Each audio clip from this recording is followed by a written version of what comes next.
안녕하세요. 오늘은 엑소독스 특별판을 마련했습니다. 2024년 새해도 맞이하고요. 이제 우리가 1강서부터 6강 기존의 한 강의를 한번 종합하고 그리고 또 보충적인 설명을 해야 될 필요가 있을 것 같아서 이 특별판을 마련하게 되었습니다. 특별판은 1에서 6강까지 보신 분들은 쭉 보시면서 이러이러한 내용이 설명되었구나 하는 걸 다시 한번 복습하시고요. 또 13분 강의에서는 잘 말하기 힘들었던 그런 내용들을 오늘 한 40분, 45분 정도로 하면서 보충하는 그런 의미로 해서 오늘 특별판을 마련했습니다. 자, 그럼 강의 시작하겠습니다. 저희 강의는 떠남의 코드 엑소도스죠. 물론 이런 초보자를 위한 히브리어 헬라 성경으로의 초대라 그랬습니다. 이 엑소도스라는 개념은 구약과 신약을 관통하는 그러한 인류에 대한 하나님의 사랑과 구원의 역사의 키워드다. 그런 어떤 대전제 하에 이 강의를 시작하고 있습니다. 엑소도스는 구약에서는 공간적인 이동이에요. 그야말로 바깥으로 나간다. 이제 엑소도스를 지난번에 이 단어가 어떻됐다는 뜻을 설명했죠. 바깥으로 나가다라는 공간적인 이동인데 신약에 와서는 그것이 우리의 마음이 바뀌는 것. 우리의 마음이 하나님으로 향하는 것. 죄에서 하나님으로 향하는 것. 그런 어떤 믿음의 관계의 의미로 바뀌어지고 있습니다. 자, 성경에는 히브리어와 헬라어 두 세계관의 만남이라 그랬죠. 이제 여러분이 제 강의 들으면서 저거 1강에서 6강에서 한번 들었던 내용이네 라는 그런 기억을 되살리면은 더 쉬울 것 같아요. 그때 설명 못한 것들을 조금 더 보충하고 종합하겠습니다. 이 두 유럽의 정신세계에서 이질적이면서 유사한 두 사죠. 히브리어와 헬라어를 쓴 종족들은 히브리어는 이스라엘인, 그 후 유대인이 되죠. 헬라는 그리스인을 위주로 해서 지중해 세계에서 헬라어를 쓴 사람들을 얘기합니다. 그들은 굉장히 이질적이었죠. 무엇보다도 헬레니즘은 다신교였어요. 신이 몇천, 몇만, 몇십만 됐죠. 이스라엘 유대인들은 유대교로서 기독교 딱 하나 일신교입니다. 그렇다 그러면 이들은 완전히 서로 교류할 수도 없고 서로 문화를 나눌 수도 없는 상태였어요. 여기는 신이 많고 저기는 하나고 당장 로마 시대에 와가지고 기독교인들이 박해받은 이유가 로마는 황제가 신이다. 근데 기독교인들이 그렇게 생각하나요? 황제가 무슨 신이야? 이렇다 그랬죠? 그러니까 박해를 엄청 받을 수밖에 없었죠. 신의 개념이 달랐기 때문에 이 둘은 융합할 수가 없었는데도 불구하고 급속히 기독교는 전파가 됩니다.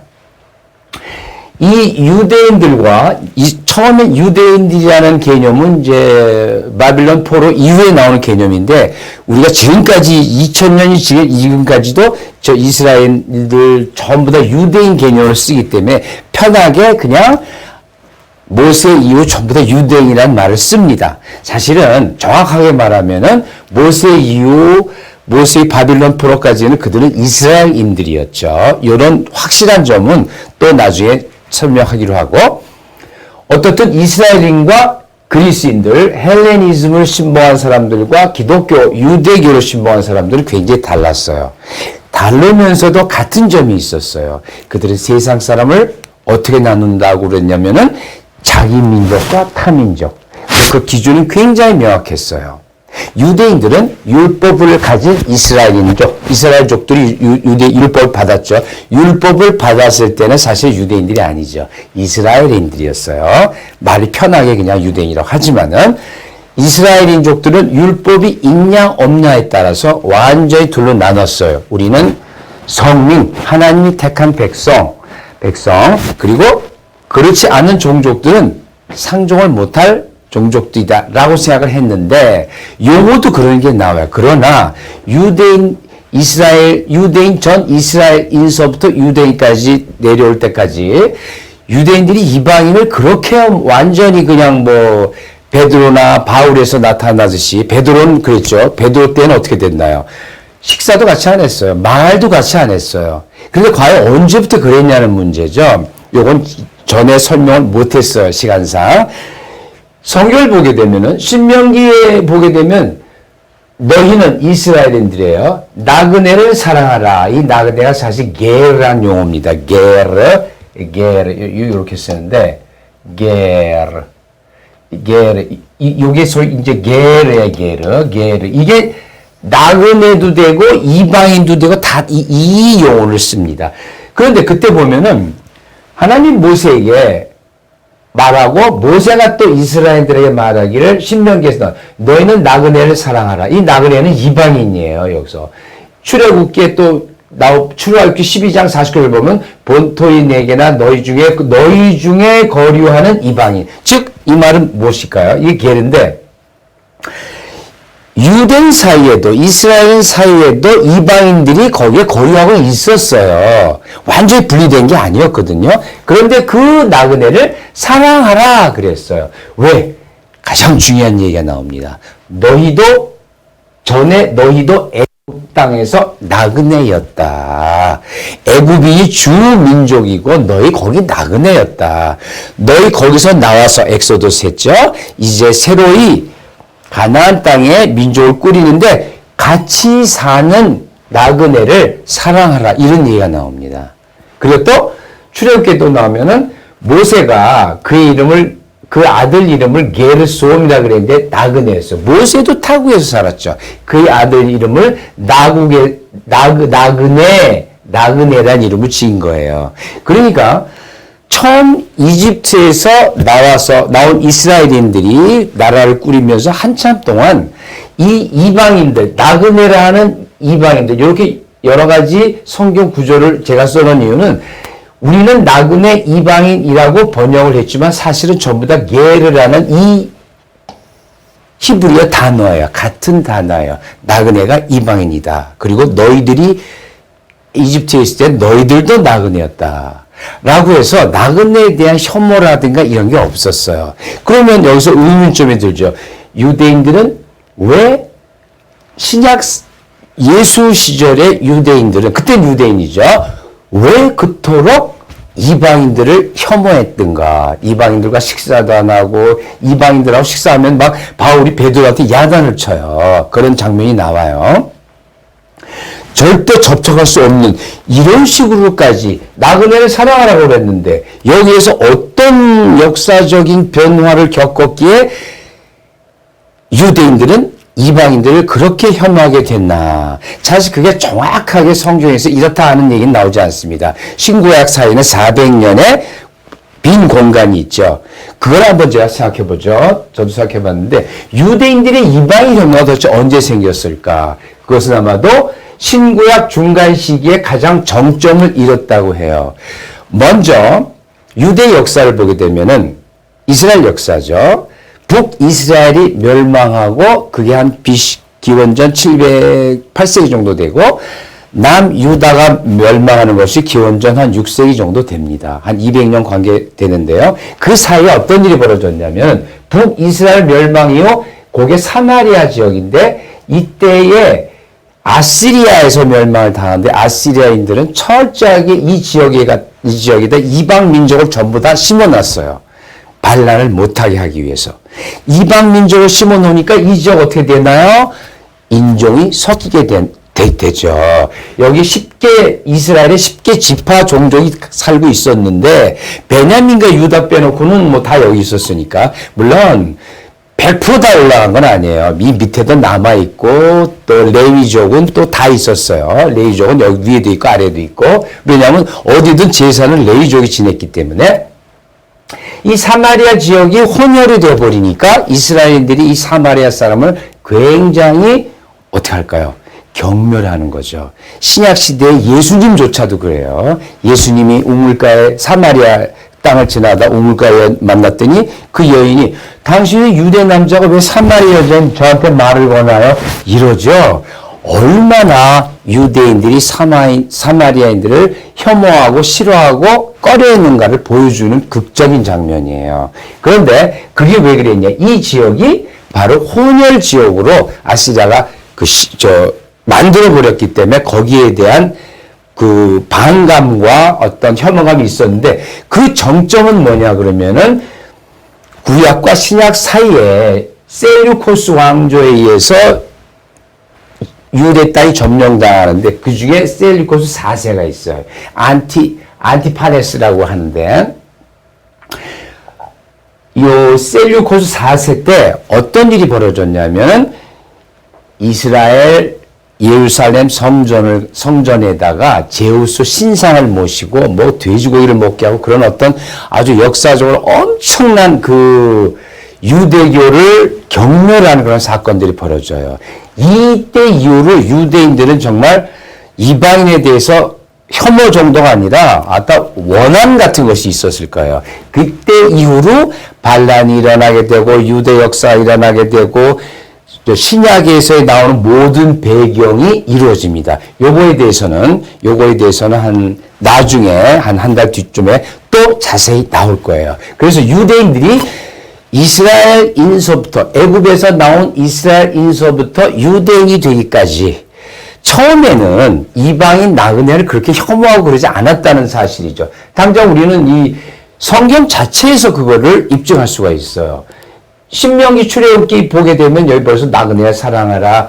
너희 중에 거류하는 이방인에도 이 법이 동일하니라. 이런 식의 얘기가 나온다는 것은 처음부터 그들이 이방인을 혐오하지는 않았구나라는 걸 알 수가 있어요. 그런데 이제 그 역사상에서 북이스라엘이 멸망하고 뭐 인종이 혼혈되고 또 다른 이 셀리코스 왕조에서 점령당해서 성전이 더럽혀지는 것을 본 순간 어떻게 될까요? 유대인들은 이방인에 대해서 이제는 단순히 꺼려하는 게 아니라 엄청난 혐오 정도가 아니라 증오를 갖게 되었어요. 이때는. 그래가지고 유다 마카베오 혁명이 일어나고 이스라엘의 역사, 유대 역사가 마카베오에 의해서 또 한참 계속되다가 그 다음에 또 로마에서 멸망되고 그래서 우리가 아는 헤롯이라는 이두메 출신이 왕이 되는 이런 기현상이 벌어지게 됩니다. 그래서 예수 탄생이 될 때에 유다 지역을 점령하고 했던 것은 로마고 그때 왕은 이두메 출신 헤롯이었어요. 헤롯은 유대인이 아니었죠. 이런 기가 막힌 역사를 당한 유대인들이 이방인을 좋아할 수가 없었겠죠. 그 당시에는. 자, 그런 점을 13분 강의에서는 할 수가 없었기 때문에 이런 특집한 때 제가 한번 얘기하는 겁니다. 그 다음에 그리스의 경우도 사실 제가 헬라인, 그리스인 이렇게 혼용해서 쓰지만은 엄격히 말해서 그리스도 알렉산드로스 이전과 이후로 나뉩니다. 알렉산드로스 이전은 그야말로 폴리스 시대의 사회고 알렉산드로스 이후는 제국이 왕이 되고 이 사람은 왕이죠. 요 전에는 알렉산드로스 전에는 물론 스파르타의 왕이 있었지만은 전부 폴리스의 민주체제였어요. 근데 알렉산드로스 이후에 완전히 왕에 의해서 지배가 됐기 때문에 이 헬라인과 야만인의 개념도 사실은 조금 구별할 필요가 있습니다. 그건 또 자세히 설명할게요. 자, 이제 우주의 개념 봤죠? 우주의 개념도 보통 다른 민족들은 우주가 아주 큰 빈 공간이다. 이렇게 설명한다고 했어요. 그런데 그리스 사람들은 그것을 질서다. 코스모스라고 했죠. 코스모스는 질서예요. 이 단어는 이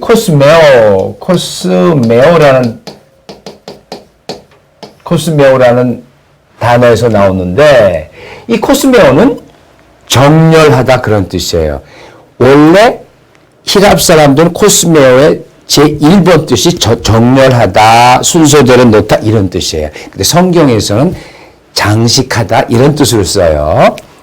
원래 뜻은 이 코스메오는 정렬하다예요. 순서대로 딱 놓다. 거기서 나온 코스모 명사형인데 질서죠.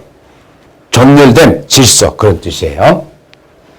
그런데 유대인들, 히브리인들, 이스라엘인들은 이 우주를 어떻게 봤냐?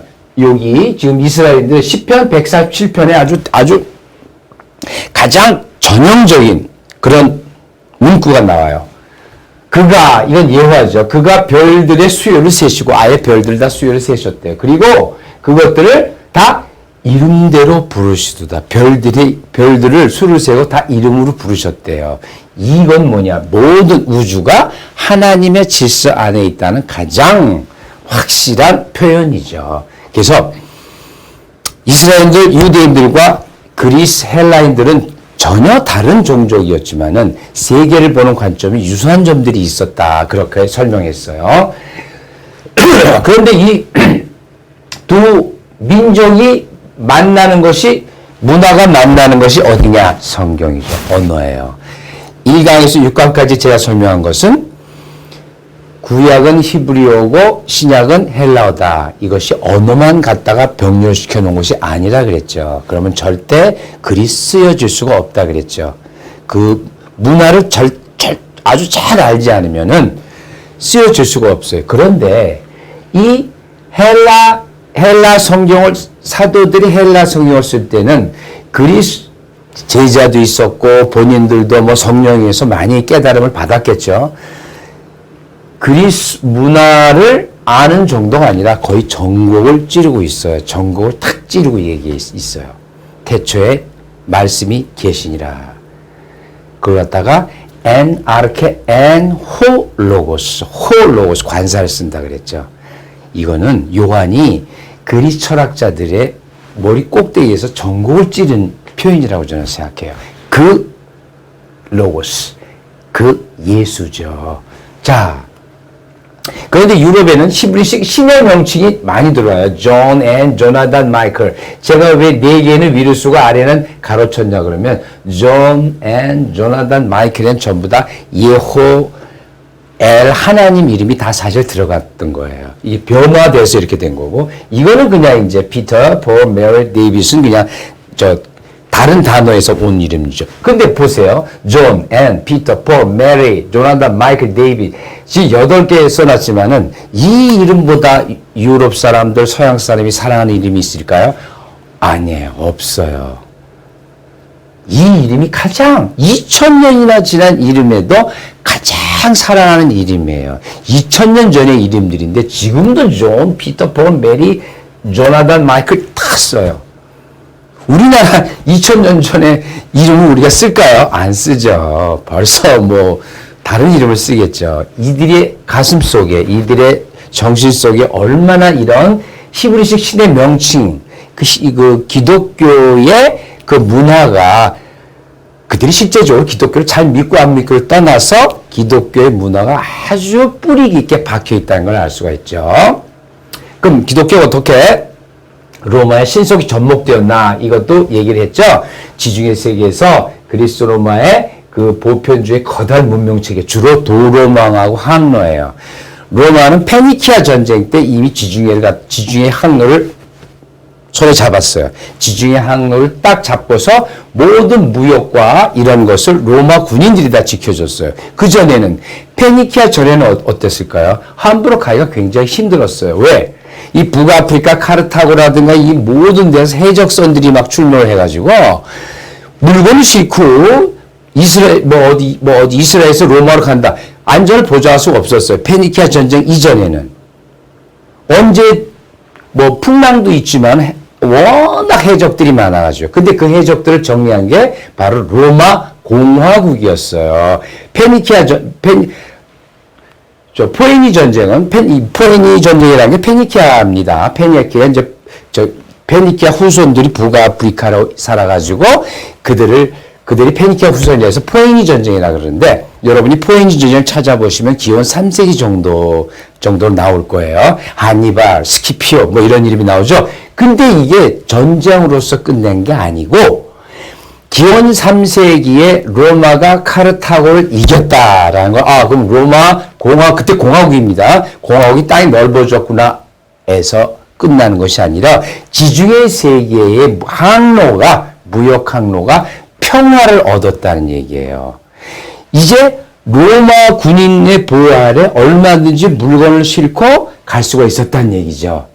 그러니까 그때 로마 평화 뭐 이런 얘기도 나오는데 왜 그랬냐 그러면, 육로든 항로든 내가 이렇게 다시 바꿔 말하면, 내가 부산에 가는데, 내가 평양에 가는데, 거기에 그것의 안전을 지켜줄 공권력이 없다 그러면은 엄청나게 많은 귀중한 물건을 싣고 평양이나 부산에 갈 수 있겠습니까?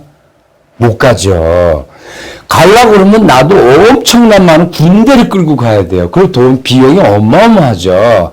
바다로 가려면 배 한 척에 귀중한 물건을 실었다 그러면 그걸 보호하기 위해서 또 다른 뭐 열몇 척의 그 호위 병사를 사야 되는데 그렇게 하면 무역이 안 되는 거죠. 물건 하나 이게 100원에 팔아야 되는데 10만 원에 판다 그러면 누가 사겠어요.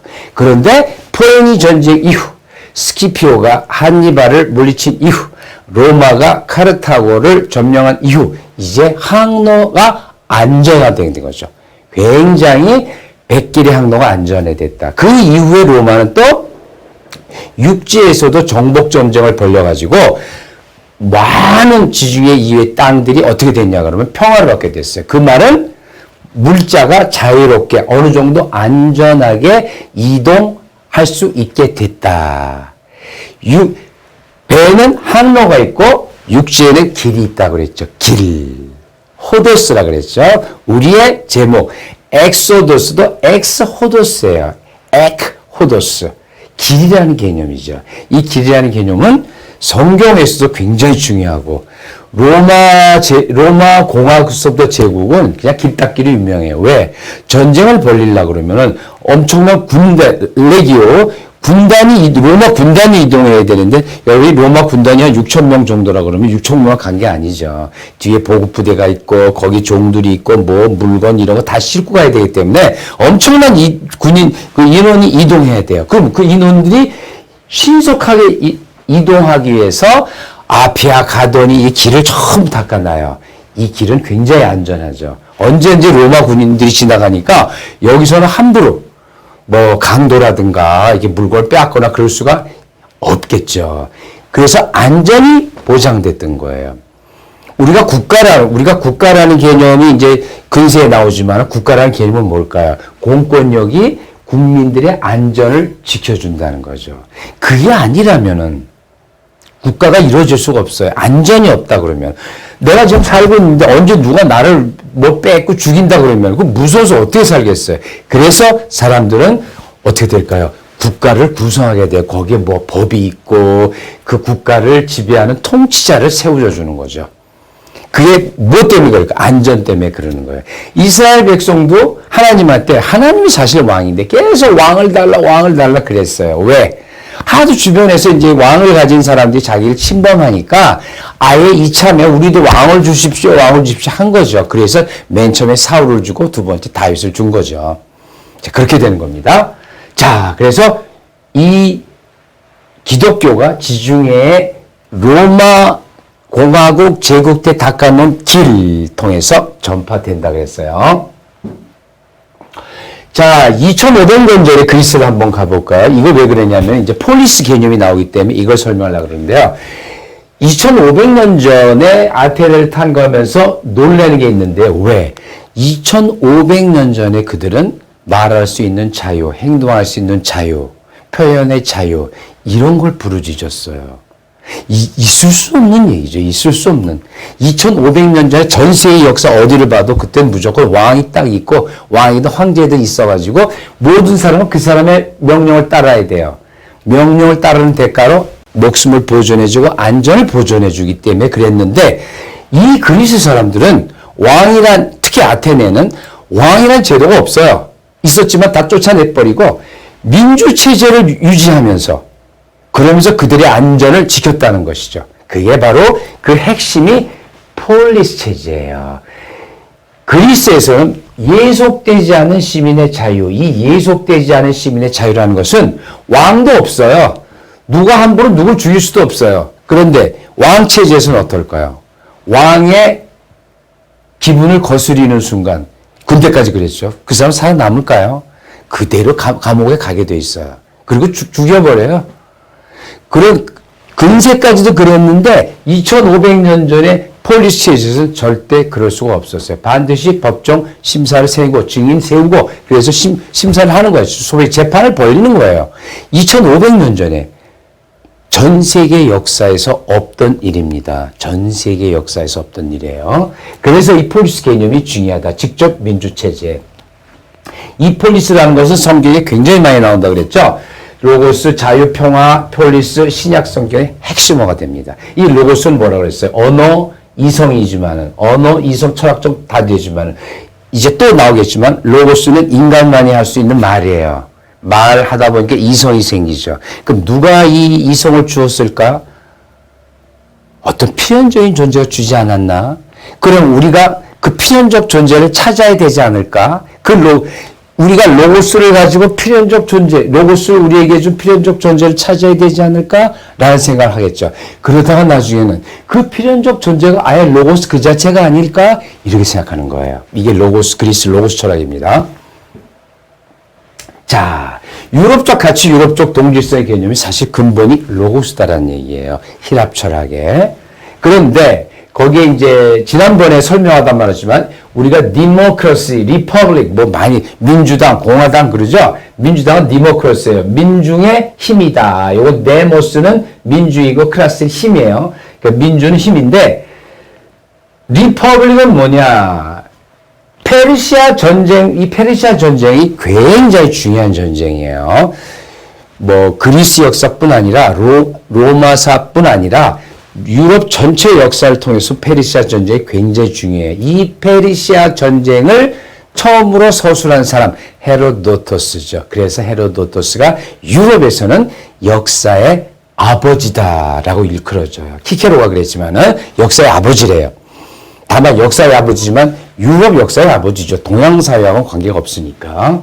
페르시아 전쟁 중 그리스와 공화정 로마의 시대 상황을 보게 되면은 그리스는 내부로부터 개인의 자유와 평화를 주로 철저하게 그거를 중시했어요. 우리 내부에서 어떤 왕이 우리에게 명령 그런 거 없다. 그래서 민중의 힘에 데모스크라시, 민중의 힘이 되고 로마는 처음 로마 세울 때는 8,000명 정도밖에 안 되는 조그마한 나라에서 출발을 했어요. 그러다 보니까 이태리 반도 안에서 무수한 전쟁을 하고 이태리를 통일하고 그 다음에 유럽과 싸우고 아까 말한 카르타고와 싸우고 이래야 되기 때문에 로마에서는 전쟁이 가장 중요했어요. 싸워서 이게 자기의 생명, 안전을 지키기 위해서는 전쟁을 해야 되겠어요. 그러니까 그때 원로원에서 임명하는 집정관이라든가 호민관, 집정관은 쉽게 말하면 그냥 전투대장이에요. 전쟁 사령관이에요. 맨날 전쟁을 해야 돼요.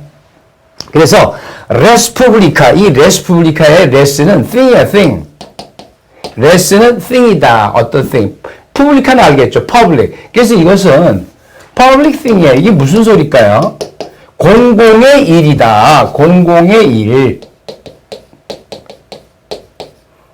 공공의 일이 뭐예요? 그대로 전쟁이죠. 그래서 레스푸블리카는 전쟁이란 소리예요. 그래서 이것은 뭐냐? 외부로부터 오는 적의 침입을 막아야지만 우리가 안전하다. 그게 지금의 공화예요. 공화당의 리퍼블릭은 외부로부터 위험을 막자. 그럼 어떻게 돼? 우리가 힘이 세져야 되고 우리가 군대를 키워야 되고 그래야 되겠죠. 요걸 반대로 레스프리바타, 프리바타 하게 되면 개인적인 일이에요. 요거는 공공의 일, 레스퍼블리카, 공공의 일, 국가의 일 그런 뜻이고 레스프리바타는 사적인 일이에요.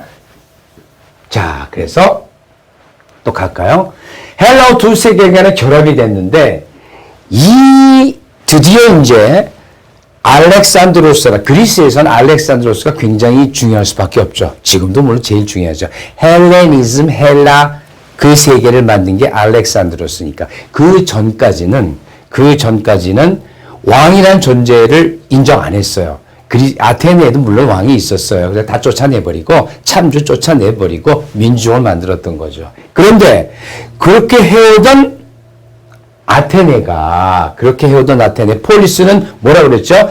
폴리스에는 사실 15만, 20만 살아요. 그런데 거기서 참정권 있는 사람은 소수예요. 3만, 4만, 5만 요 정도 됐다 그래요. 정확한 숫자는 모르지만은 왜? 요 3만에서 5만은 참정권이 있는 전투 병력이에요. 고대 세계에서 인구를 셀 때는 여기 갔더니 인구가 3만이더라 하게 되면 그걸 그대로 믿어서는 안 돼요. 전투 병력만 3만이라는 소리예요. 그럼 거기에 남자들만 전투 병력만 사나요? 여자, 노인네, 어린아이, 해방노예, 뭐 집안노예 다 살죠. 그걸 곱하기 한 4, 5를 해야 인구가 나온다라는 어떤 역사학자의 말이 있었는데 사실이 그렇죠. 그리고 성경에서도 그렇죠. 성경에서도 어떻게 얘기를 하냐면 민수기에서 처음에 이집트에 나와서 가나안으로 가니까 싸워야 되죠. 그러니까 민숙이라는 게 뭐예요? 숫자를 세라. 그런데 무슨 숫자를 셌나요? 전투 20세 이상의 청년들, 전투를 할 수 있는 사람만 센 거예요. 그게 60만이다. 그러니까 성경학자들이 전투 병력 60만이면 실제 인구는 200만이 넘었을 거다라고 얘기를 하는 거죠. 그 말이 정말 일리가 있죠.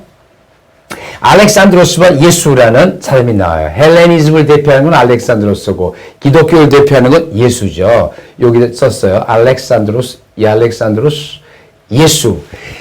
근데 이걸 보게 되면은 이 알렉산드로스, 알렉스는 무슨 뜻이냐면은 그냥 영어로 쓸게요. 알렉스는 무슨 뜻이냐면 알렉세오 해가지고 알렉세오 이게 붙이면은 이거는 프로텍트, 보호하다 뜻이에요.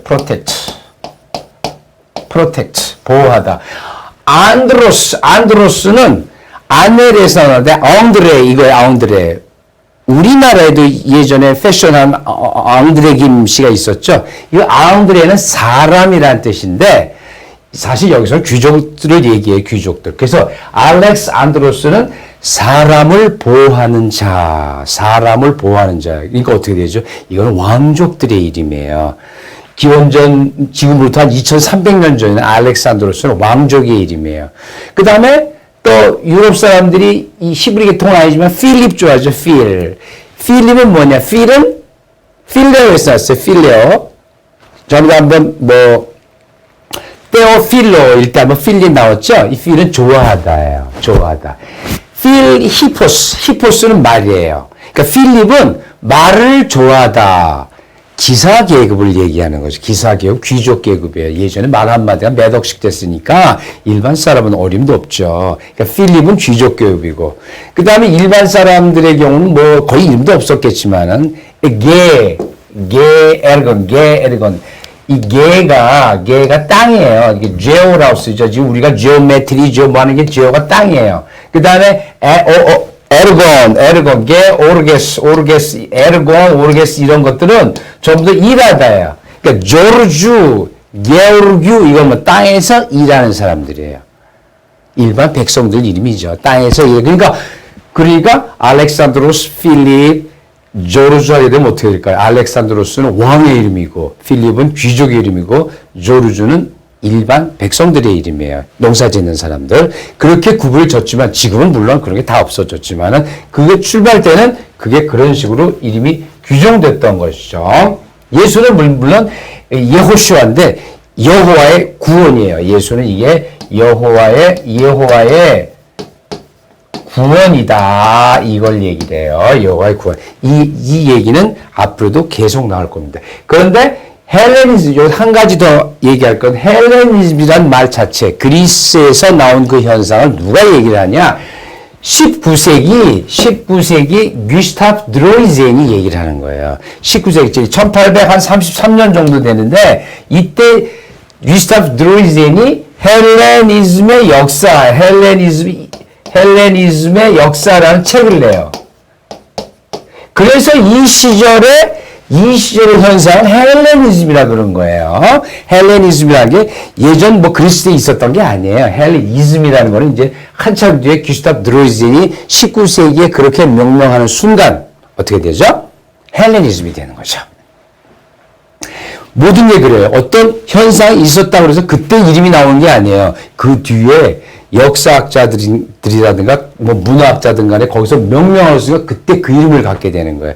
요게 르네상스에도 똑같이 적용이 됩니다.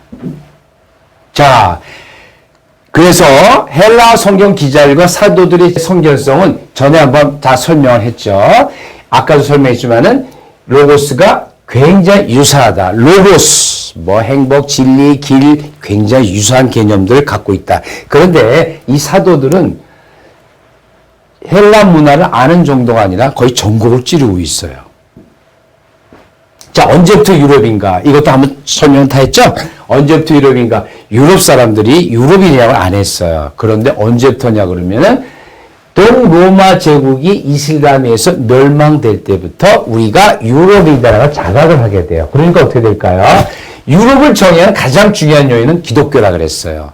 성경과 예수. 물론 헬레니즘도 있는데 헬레니즘도 있지만 이때 왜 헬레니즘이 등장하기가 힘든 거는 이슬람이라는 데는 쿠란과 마호메트를 가지고 전쟁을 하는 나라들이기 때문에 유럽도 여기에 대항하기 위해서는 우리는 성경과 예수다. 이걸 더 먼저 앞세웠어야 됐어요. 그러니까 어떻게 될까요? 당연히 기독교가 유럽을 정의하는 하나의 중요한 요인이 된 거죠. 유럽인의 자각. 요 얘기는 이제 지난 시간에 1강에서 6강까지 얘기할 때 제가 할 수가 없었던 시간상 할 수가 없었던데 이 얘기는 했어요. 476년 소로마 제국이 멸망하면서 지금의 유럽이 카톨릭이 되는 거죠. 이를테면은 서로마 제국이 멸망하니까 속세의 권력이 없어져 버린 거죠. 그렇게 되면 무주공산이라고 그러죠. 그럼 도대체 일반 백성들은 누구한테 안전을 보장받고 누구를 따라야 되느냐? 그때 정신적으로 지배했던 것이 카톨릭이에요. 카톨릭의 단어도 설명했죠? 이 카톨릭은 처음에 전혀 종교 용어 아니라고 그랬죠. general이란 뜻이에요. general. 그래서 원래는 로만 카톨릭 뭐 이런 식으로 명칭을 하는데 잠깐 카톨릭 하면 우린 다 아니까. 그런데 이 카톨릭이 유럽 사회를 지배하니까 어떻게 돼요? 카톨릭이 유럽 사회를 지배하면서 모든 사람의 일상생활에 다 관여를 하게 되죠. 그러니까 그런 것이 100년, 200년, 300년, 400년 되면서 카톨릭이 점점 더 모든 권력이 교황한테 집중이 됐어요. 교황한테 집중이 되고 교황 한마디면 개인은 물론이요. 나라도 다 뒤집어져요. 그럼 어떻게 될까요? 모든 특히 지식인들은 자기가 나름대로 공부를 해서 뭘 발표하고 새로운 이견을 발표할 수 있는 게 아니죠. 교황의 뜻과 반대되면 자기 죽을 수가 있으니까. 그리고 어떻게 돼요? 교황이 카톨릭에 대한 억압을 느끼게 되는 거예요. 그것이 바로 중세 유럽의 메커니즘이 이게 헬레니즘 대 로마 카톨릭이 되어버린 거예요. 마치 예전에 그리스인들이 공화정이냐 왕정이냐 갖고 자유와 예속을 따졌듯이 이제 중세 유럽에서 정신적 메커니즘은 자유는 그리스의 헬레니즘은 자유를 얘기하는데 로마 카톨릭은 예속을 얘기한다. 이렇게 그들이 느낀 거예요. 이 자유와 예속의 개념이 르네상스의 한 그림에서 만나게 되는 거죠. 그런데 여기서 자 르네상스라 그랬어요. 르네상스 이건 불어예요. 제가 불어 전공이라 그랬죠. 르네상스 불어예요. 다시 태어나다 그런 말이에요. 다시 태어나다. 이거 불어라고 그랬어요. 그런데 여러분 생각해 보세요. 여러분이 르네상스라고 하면 어디가 생각납니까? 파리, 리옹 이런 데가 생각납니까? 아니죠. 피렌체, 베니스, 밀라노 이런 데가 생각나죠. 그럼 피렌체, 베니스, 밀라노 뭐 다 어디에 있는 도시예요? 이태리에 있는 도시죠. 이 르네상스라는 현상은 이태리에서 시작해서 이태리로 끝났어요. 근데 왜 제목은 불어로 붙어 있을까? 왜 프랑스어로 붙어 있을까? 이런 어떤 의문점 한번 생각 안 해보셨나요? 르네상스를 강의하시는 분도 사실 그런 걸 잘 설명은 안 해요. 언어 하나 갖고 막 뭐라고 설명을 안 하기 때문에 전체적인 현상만 설명하지. 근데 저는 언어학자이기 때문에 르네상스의 그림서부터 뭐 그런 건 몰라요. 그런데 르네상스가 말이 안 된다는 건 알아요. 이건 프랑스어거든요. 현상은 전부 이태리에 일어났는데 이태리 사람들은 그때 꽈트로첸토 이렇게 발음을 해요. 그렇기 때문에 여러분들이 만약에 이걸 꽈트로첸토 이거 한번 찾아보세요. 꽈트로첸토. 이게 400이라는 뜻이에요. 즉 1400년대 15세기 때의 현상을 꽈트로첸토라고 그러는데 전 세계 사람은 이걸 전부 르네상스라고 그래요. 이 르네상스라고 명명한 사람이 미슐레라는 프랑스 역사가예요. 19세기에. 이것도 19세기에, 19세기 초반까지 이태리는 막 그 통일 왕국이었고 서로 싸우고 나눠져 싸우기 때문에 자기네 역사를 돌아볼 정신적 여유가 없었어요.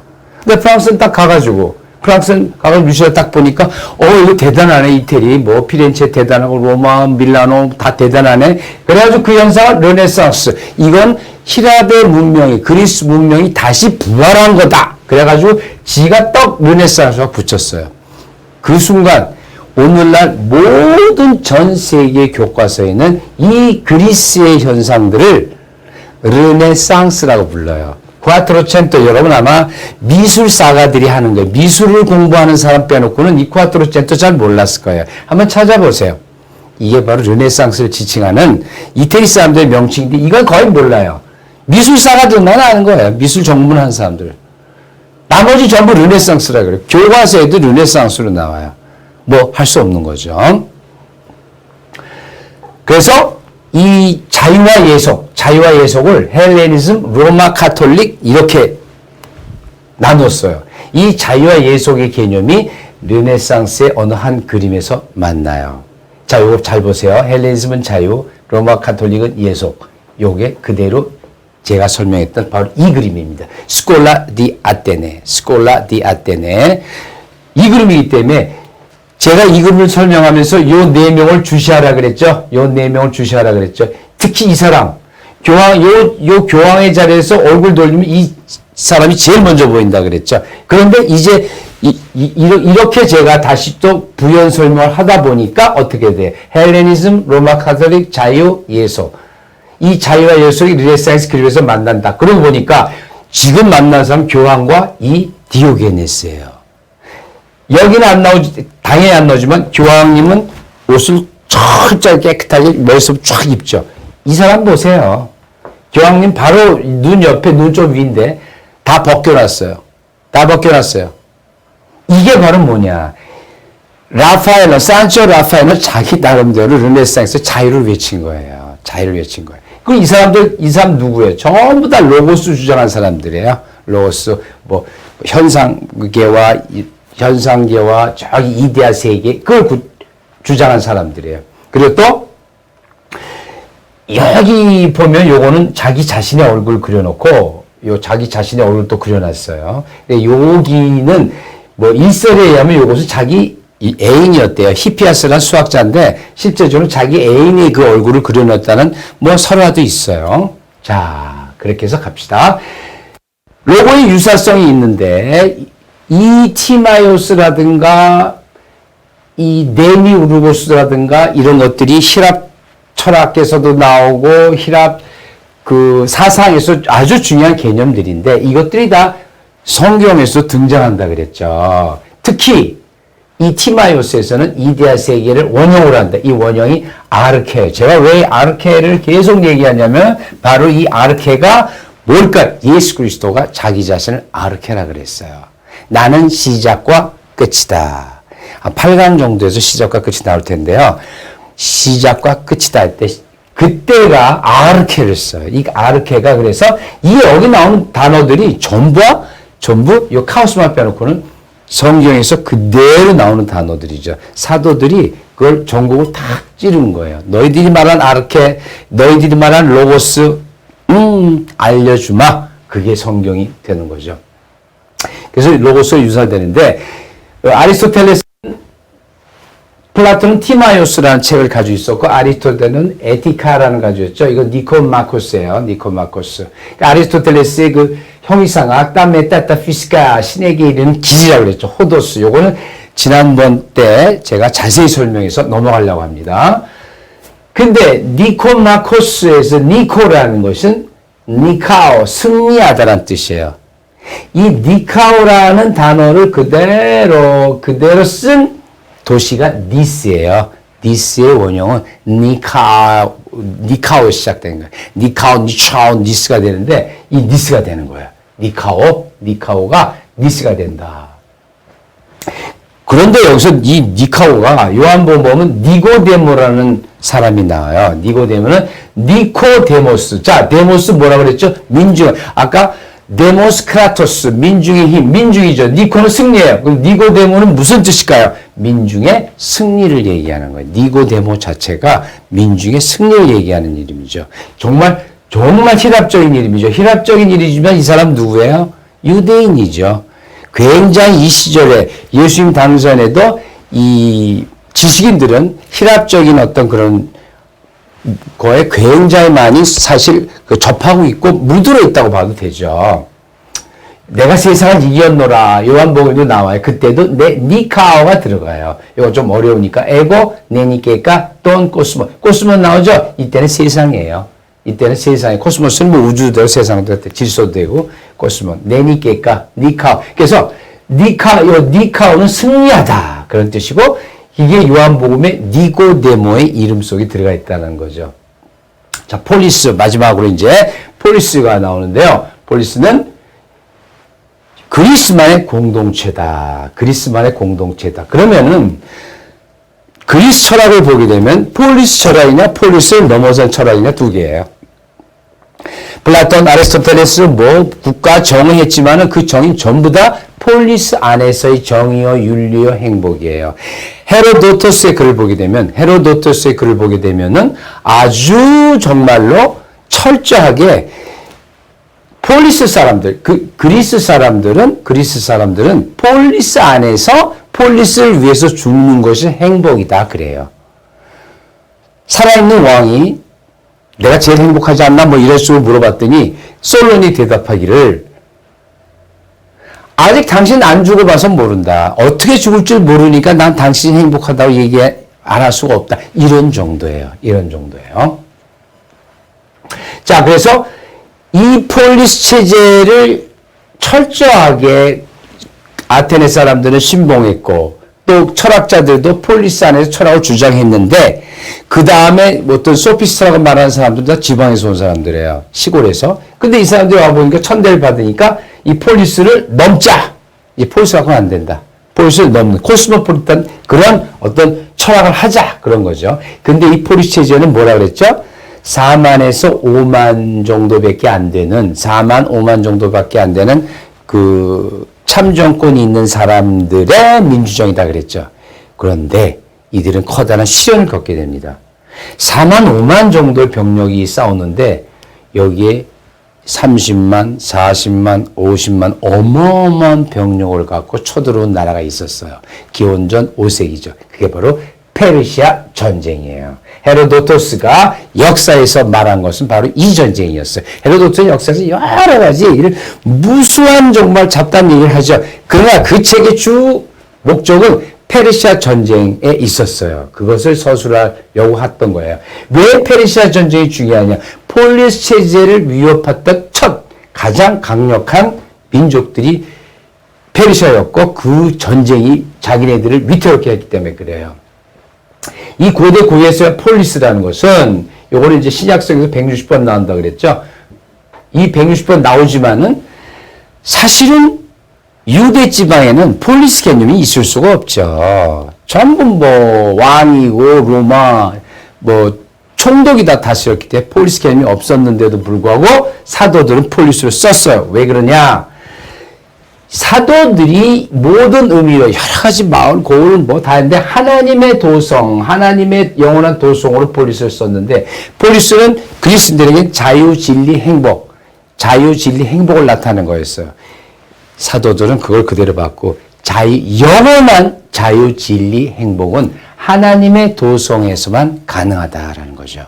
너희들이 그렇게 찾는 자유, 행복, 평화, 진리 그거 하나님의 도성에서 가능한 거다. 영원히 이때는 그리스에서는 순간 가능했을지 몰라도 기독교에서는 영원히 가능한 폴리스가 있다. 그게 하늘의 도성이다. 이런 얘기죠.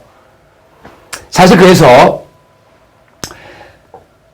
이 그리스 철학에서 다 빼고요. 어느 정도 설명했기 때문에 죽음이 왜 존재하는가? 사실 죽음 때문에 사실은 많은 사람들은 고민하죠. 왜 존재하는가? 안 죽었으면 좋겠는데. 왜 아픈가? 그런데 그렇지 않은 사람이 있나? 있다. 그게 누구냐? 로고스예요. 신적 존재. 그걸 찾아 나갈 신적 존재로 인도한다. 이 헤라클레이토스인데 신적 존재. 헤라클레이토스 사실 여기 있어요. 너무 요 사람이 헤라클레이토스. 이거 되게 중요하다 그랬죠?